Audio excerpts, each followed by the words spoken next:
ನಮಸ್ಕಾರ ಸ್ನೇಹಿತರೆ, ನನ್ನ ಚಾನಲ್ಗೆ ನಿಮ್ಮೆಲ್ಲರಿಗೂ ಪ್ರೀತಿಯ ಸ್ವಾಗತ. ನಾನು ಮಮತಾ. ಇವತ್ತು ದೇಹದ ತೂಕವನ್ನು ಕಡಿಮೆ ಮಾಡ್ಕೊಳ್ಳೋದಕ್ಕೆ ಒಂದು ತುಂಬ ಸರಳವಾಗಿರುವಂತಹ ಬಟ್ ತುಂಬ ಪ್ರಯೋಜನಕಾರಿಯಾಗಿರುವಂತಹ ಒಂದು ಮನೆಮದ್ದನ್ನು ತಿಳಿಸ್ತಾ ಇದ್ದೀನಿ.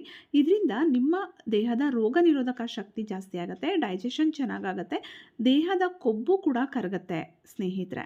ಅದಕ್ಕೆ ನಾನಿಲ್ಲಿ ಮೊದಲನೇದಾಗಿ ತೊಗೊಂಡಿರುವಂಥದ್ದು ಬೆಳ್ಳುಳ್ಳಿ ನಮ್ಮ ಸಂಪೂರ್ಣ ಆರೋಗ್ಯಕ್ಕೆ ತುಂಬಾ ಸಹಕಾರಿ ಅಂತಲೇ ಹೇಳ್ಬೋದು. ಅದರಲ್ಲೂ ಇದು ದೇಹದ ಕೊಬ್ಬನ್ನು ಕರಗಿಸೋದಕ್ಕೆ, ಹೃದಯದ ಆರೋಗ್ಯವನ್ನು ಹೆಚ್ಚು ಮಾಡೋದಕ್ಕೆ, ಡೈಜೆಷನನ್ನು ಇಂಪ್ರೂವ್ ಮಾಡೋದಕ್ಕೆ ತುಂಬ ಸಹಾಯ ಮಾಡುತ್ತೆ. ರೋಗ ನಿರೋಧಕ ಶಕ್ತಿಯನ್ನು ಹೆಚ್ಚು ಮಾಡುತ್ತೆ. ಎಲ್ಲ ವಯಸ್ಸಿನವರು ತಿನ್ನಲೇಬೇಕಾದಂತಹ ಬೆಳ್ಳುಳ್ಳಿಯಿಂದ ನಾವು ನಮ್ಮ ದೇಹದ ತೂಕವನ್ನು ಕೂಡ ಕಡಿಮೆ ಮಾಡ್ಕೊಳ್ಬಹುದು ಸ್ನೇಹಿತರೆ. ಹೇಗೆ ಬೆಳ್ಳುಳ್ಳಿಯಿಂದ ದೇಹದ ತೂಕವನ್ನು ಕಡಿಮೆ ಮಾಡೋದು ತಿಳಿಸ್ತೀನಿ.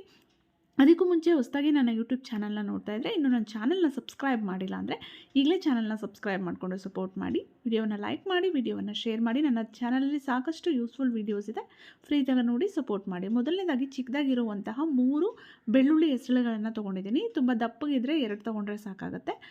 ಇಲ್ಲಿ 3 ತೊಗೊಂಡಿದ್ದೀನಿ ನಾನು. ಇದನ್ನು ಸಿಪ್ಪೆ ಬಿಡಿಸ್ಬಿಟ್ಟು ಅದನ್ನು ಹಾಗೆ ಜಜ್ಕೊಳ್ಬೇಕು. ಸ್ವಲ್ಪ ಪೇಸ್ಟ್ ರೀತಿ ಆಗಬೇಕು ಆ ಬೆಳ್ಳುಳ್ಳಿ. ಸಿಪ್ಪೆಯನ್ನು ತೆಗೆದುಬಿಡಿ, ಸಿಪ್ಪೆ ಬೇಕಾಗೋದಿಲ್ಲ.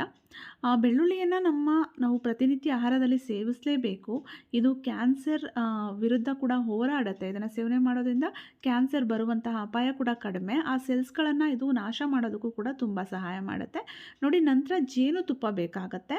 ಜೇನುತುಪ್ಪ ಕೂಡ ಅಷ್ಟೇ ನಮ್ಮ ಒಂದು ದೇಹದ ಕೆಟ್ಟ ಕೊಬ್ಬನ್ನು ಕರಗಿಸೋದಕ್ಕೆ ಇದು ಸಹಾಯ ಮಾಡುತ್ತೆ. ಡೈಜೆಷನನ್ನು ಇಂಪ್ರೂವ್ ಮಾಡುತ್ತೆ, ರೋಗ ನಿರೋಧಕ ಶಕ್ತಿಯನ್ನು ಜಾಸ್ತಿ ಮಾಡುತ್ತೆ.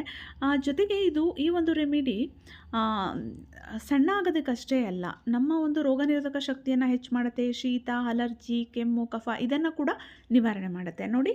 ಈ ಬೆಳ್ಳುಳ್ಳಿ ಪೇಸ್ಟಿಗೆ ನಾನು 1 ಚಮಚದಷ್ಟು ಜೇನುತುಪ್ಪವನ್ನು ಹಾಕ್ಕೊಂಡಿದ್ದೀನಿ. ಅದನ್ನು ಚೆನ್ನಾಗಿ ಮಿಕ್ಸ್ ಮಾಡ್ತಾ ಇದ್ದೀನಿ. ಇದನ್ನು ನೀವು ಬೆಳಗ್ಗೆ ತಿಂಡಿಗಿಂತ ಮುಂಚೆ ಸೇವನೆ ಮಾಡಬೇಕು. ಬೆಳಗ್ಗೆ ಎದ್ದ ತಕ್ಷಣ ಇದನ್ನು ನೀವು ಖಾಲಿ ಹೊಟ್ಟೆಯಲ್ಲಿ ಸೇವನೆ ಮಾಡಿ. ನಂತರ 1 ಲೋಟ ಬೆಚ್ಚಗಿರುವಂತಹ ನೀರನ್ನು ಕುಡೀರಿ. ಇದರಿಂದ ನಿಮ್ಮ ರೋಗ ನಿರೋಧಕ ಶಕ್ತಿ ಜಾಸ್ತಿ ಆಗುತ್ತೆ. ಜೊತೆಗೆ ಡೈಜೆಷನ್ ಪವರ್ ಕೂಡ ಇಂಪ್ರೂವ್ ಆಗುತ್ತೆ. ದೇಹದ ಕೊಬ್ಬು ಕೂಡ ಕರಗುತ್ತೆ ಸ್ನೇಹಿತರೆ. ತುಂಬ ಸರಳವಾದ ರೆಮಿಡಿ, ತುಂಬ ಒಳ್ಳೆ ರಿಸಲ್ಟ್ ಕೊಡುತ್ತೆ. ಕೆಲವರು ಚಿಕ್ಕ ಮಕ್ಕಳು ಕೂಡ, ಅಂದರೆ ಈಗ ಒಂದು 14, 15, 16 ಇಯರ್ಸ್ ಇರ್ತಾರೆ, ಅವರು ಕೂಡ ತುಂಬ ದಪ್ಪ ಇರ್ತಾರೆ. 10 ಇಯರ್ಸ್ ಮಕ್ಕಳು, ಇವರೆಲ್ಲ ದಪ್ಪ ಇರ್ತಾರಲ್ಲ, ಅವರಿಗೂ ಕೂಡ ಈ ರೆಮಿಡಿಯನ್ನು ಬಳಸ್ಬೋದು. ದಿನ ತೊಗೊಳ್ಳೋ ಅವಶ್ಯಕತೆ ಇಲ್ಲ. ವಾರದಲ್ಲಿ 2 ದಿನ ಅಥವಾ 3 ದಿನ ತೊಗೊಳ್ಳಿ. ಬೇರೆ ದಿನ ಬೇರೆ ರೆಮಿಡಿಗಳನ್ನು ಕೂಡ ನೀವು ಬಳಸ್ಬೋದು. ನನ್ನ ಚಾನಲಲ್ಲಿ ಬೇರೆ ಸಾಕಷ್ಟು ವೆಯ್ಟ್ ಲಾಸ್ ರೆಮಿಡೀಸ್ ಇದೆ.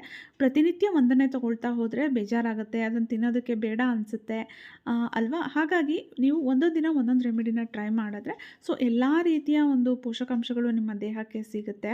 ಮತ್ತು ನಿಮ್ಮ ದೇಹಕ್ಕೂ ಕೂಡ ಒಂದನ್ನೇ ತೊಗೊಳ್ತಾ ಇದ್ದರೆ ಅದರಿಂದ ಹೀಟ್ ಆಗ್ಬೋದು ಅಥವಾ ಅದರಿಂದ ಅಲರ್ಜಿ ಆಗ್ಬೋದು. ಈ ರೀತಿ ಸಮಸ್ಯೆ ಕೂಡ ನಿಮ್ಮನ್ನು ಕಾಡೋದಿಲ್ಲ ಸ್ನೇಹಿತರೆ. ಅದರಿಂದ ಇದನ್ನು ನೀವು ವಾರದಲ್ಲಿ 2 ಅಥವಾ 3 ಸಲ ತೊಗೊಳ್ಬೋದು. ಬೆಳಗ್ಗೆ ತೊಗೊಳ್ಳಿ, ತುಂಬಾ ಒಳ್ಳೆಯದು. ಶೀತ, ಚಳಿಗಾಲದಲ್ಲಿ ತೊಗೊಂಡ್ರೆ ಇದರಿಂದ ಇನ್ನೂ ಒಳ್ಳೆ ಪ್ರಯೋಜನ ಸಿಗುತ್ತೆ. ವಿಡಿಯೋ ಇಷ್ಟ ಆಗಿದರೆ ಲೈಕ್ ಮಾಡಿ, ಶೇರ್ ಮಾಡಿ. ಮತ್ತೆ ಭೇಟಿಯಾಗೋಣ. Thank you.